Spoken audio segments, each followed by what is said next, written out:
தடுக்கப்பட்ட காலங்களில் போராட்டத்தில் ஈடுபடுவது பற்றி அவர் முன் கேட்கிறார்கள். இப்ப நம்ம எல்லாருக்குமே இந்த ஒரு சூழ்நிலை, ஒரு 58-60 நாள், இது தடுக்கப்பட்ட காலங்கள் தான். அதாவது அறிவுக்கும் பொருளுக்கும் தடுக்கப்பட்ட காலங்கள்.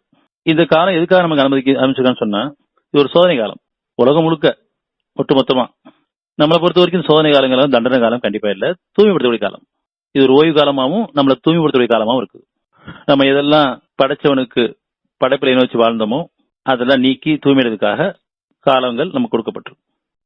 இது இல்லாம என்ன இருக்க முடியாதுன்னு எப்ப படைப்பில் நம்பி நம்ம வாழ்ந்துட்டு இருந்தோமோ, அது பணமாகட்டும், பொருளாகட்டும், அல்ல சில மனிதர்கள் ஆகட்டும், எதெல்லாம் நம்ம இது இல்லாம வாழ முடியாதுன்னு நினைச்சிட்டு இருந்தோமோ, உழைக்காம வாழ முடியாது, பொருளை சம்பாதிக்க வாழ முடியாது, இன்னும் கேளிக்கையில் வேடிக்கை எல்லாம் வாழ முடியாது, நம்ம ஏற்படுத்திட்ட வழிபாடு தலங்களுக்கு போகாம வாழ முடியாது, புண்ணிய தலங்களுக்கு போகாம வாழ முடியாது, இன்னும் நம்ம கஷ்டங்கள் அதிகரிக்கும் போது அது உடல் கஷ்டமா மாறும் பொழுது அந்த உடல் கஷ்டத்தை நீக்கிறதுக்கு மருத்துவமனைகள் தேவைப்படுது, மருத்துவர்கள் தேவைப்படுது, மருந்துகள் தேவைப்படுது.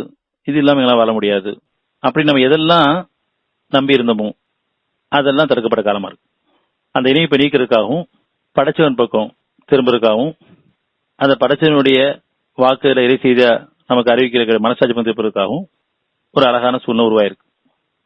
இது சோதனை காலமா இருக்கு, தடுக்கப்பட்ட காலமா இருக்கு. அறிவுக்கு தடுக்கப்பட்ட காலம், அருளுக்கு தடுக்கப்பட்ட காலம் இல்ல. அறிவுக்கும் பொருளுக்கும், நம்முடைய உடல் வலிமைக்கும் உழைப்புக்கும், இன்னும் கேளிக்கை வேடிக்கைகளுக்கும், போதைக்குள்ளாகக்கூடிய மதுபானங்களுக்கும், இன்னும் மருத்துவமனைகளுக்கும் தடுக்கப்பட்ட காலமா இருக்கு.